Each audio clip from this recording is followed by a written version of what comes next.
ಪ್ರಿಯರೇ, ದಿನದ ಬದುಕಿಗೊಂದು ಕ್ರಿಸ್ತನ ಈ ದನಿ ನಮ್ಮೆಲ್ಲರಿಗೂ ಪ್ರೇರಣೆಯಾಗಲಿ. ಪೂಜಾ ವಿಧಿಯ ಆಗಮನ ಕಾಲದ ಮೊದಲನೇ ವಾರ, ಡಿಸೆಂಬರ್ 5, 2025 ಶುಕ್ರವಾರ. ಮತ್ತಾಯನು ಬರೆದ ಪವಿತ್ರ ಶುಭ ಸಂದೇಶದಿಂದ ವಾಚನ, 9ನೇ ಅಧ್ಯಾಯ 27ರಿಂದ 31ರವರೆಗಿನ ವಚನಗಳು. ಯೇಸು ಸ್ವಾಮಿ ಅಲ್ಲಿಂದ ಹೋಗುತ್ತಿರುವಾಗ ಇಬ್ಬರು ಕುರುಡರು, ಸ್ವಾಮಿ, ದಾವಿದ ಕುಲಪುತ್ರರೇ, ನಮಗೆ ದಯೆ ತೋರಿ ಎಂದು ದನಿ ಎತ್ತಿ ಕೂಗಿಕೊಳ್ಳುತ್ತಾ ಅವರ ಹಿಂದೆ ಹೋದರು. ಯೇಸು ಮನೆ ಸೇರಿದಾಗ ಆ ಕುರುಡರು ಸಮೀಪಕ್ಕೆ ಬಂದರು. ನಾನು ನಿಮ್ಮನ್ನು ಗುಣಪಡಿಸಬಲ್ಲೆನೆಂದು ನೀವು ವಿಶ್ವಾಸವಿಡುತ್ತೀರೋ ಎಂದು ಯೇಸು ಪ್ರಶ್ನಿಸಿದರು. ಹೌದು ಸ್ವಾಮಿ, ಹೌದು ಎಂದು ಅವರು ಉತ್ತರವಿತ್ತರು. ಆಗ ಯೇಸು ಅವರ ಕಣ್ಣುಗಳನ್ನು ಮುಟ್ಟಿ, ನೀವು ವಿಶ್ವಾಸವಿಟ್ಟ ಪ್ರಕಾರವೇ ನಿಮಗೆ ಗುಣವಾಗಲಿ ಎಂದರು. ಅವರಿಗೆ ದೃಷ್ಟಿ ಬಂದಿತು. ಈ ವಿಷಯ ಯಾರಿಗೂ ತಿಳಿಯಬಾರದು, ಎಚ್ಚರಿಕೆ ಎಂದು ಯೇಸು ಅವರಿಗೆ ಕಟ್ಟಪ್ಪಣೆ ಮಾಡಿದರು. ಆದರೂ ಅವರು ಹೋಗಿ ಆ ಪ್ರಾಂತ್ಯದಲ್ಲೆಲ್ಲ ಸ್ವಾಮಿಯ ಕೀರ್ತಿಯನ್ನು ಹರಡಿದರು.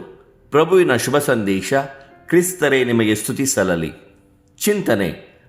ಬಾ ಕರುಣಾಳು ಬೆಳಕೆ, ಮುಸುಕಿದ ಮಬ್ಬಿನಲ್ಲಿ ಕೈ ಹಿಡಿದು ನಡೆಸೆನ್ನನು.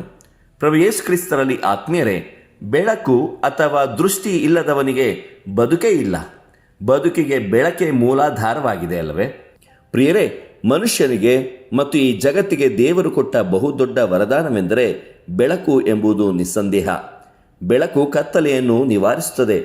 ಯೇಸು ಜಗತ್ತಿಗೆ ಜ್ಯೋತಿಯಾಗಿ ಬಂದರು. ಅಂಧಕಾರದಲ್ಲಿದ್ದವರನ್ನು ಬೆಳಕಿನೆಡೆಗೆ ಕರೆತರುವ ಪ್ರಯತ್ನ ಮಾಡಿದರು. ಪ್ರಿಯರೇ, ಇಂದು ಮನುಷ್ಯನಿಗೆ ಭೌತಿಕ ಬೆಳಕಿಗಿಂತ ಹೆಚ್ಚಾಗಿ ಆಧ್ಯಾತ್ಮಿಕ ಬೆಳಕಿನ ಅವಶ್ಯಕತೆ ಇದೆ. ಕತ್ತಲು ಎಲ್ಲೆಲ್ಲಿ ಇದೆಯೋ ಅಲ್ಲೆಲ್ಲ ಬೆಳಕನ್ನು ಕೊಂಡೊಯ್ಯುವ ಜನರ ಅವಶ್ಯಕತೆ ಇದೆ. ಸ್ವಾಮಿ, ದಾವಿದ ಕುಲಪುತ್ರರೇ, ನಮಗೆ ದಯೆ ತೋರಿರಿ ಎಂದು ಕುರುಡರು ಕೂಗಿಕೊಂಡಂತೆ ಬಾ ಕರುಣಾಳು ಬೆಳಕೆ, ಮುಸುಕಿದ ಮಬ್ಬಿನಲ್ಲಿ ಕೈ ಹಿಡಿದು ನಡೆಸೆನ್ನನು ಎಂದು ಕ್ರಿಸ್ತನನ್ನು ನಾವು ಕೂಗಬೇಕಿದೆ. ದೇವರು ನಮ್ಮೆಲ್ಲರನ್ನು ಆಶೀರ್ವದಿಸಲಿ. ಇದು ಧ್ವನಿ ಮಾಧ್ಯಮ ಮನೆಯ ಕೊಡುಗೆ. ಧ್ವನಿ ವಂದನೆಯ ಸ್ವಾಮಿ ಶಾಂತಕುಮಾರ್ ಜೆ, ಬೆಂಗಳೂರು ಮಹಾಧರ್ಮಕ್ಷೇತ್ರ. ಪ್ರಿಯರೇ, ಈ ಚಾನೆಲ್ ಅನ್ನು ಸಬ್ಸ್ಕ್ರೈಬ್ ಮಾಡಿ ಪ್ರತಿದಿನ ದೇವರ ವಾಕ್ಯವನ್ನು ಆಲಿಸುತ್ತಾ ಅದನ್ನು ಇತರರೊಂದಿಗೆ ಹಂಚಿಕೊಳ್ಳಲು ನಮಗೆ ನೆರವಾಗಿರಿ. ಧನ್ಯವಾದಗಳು.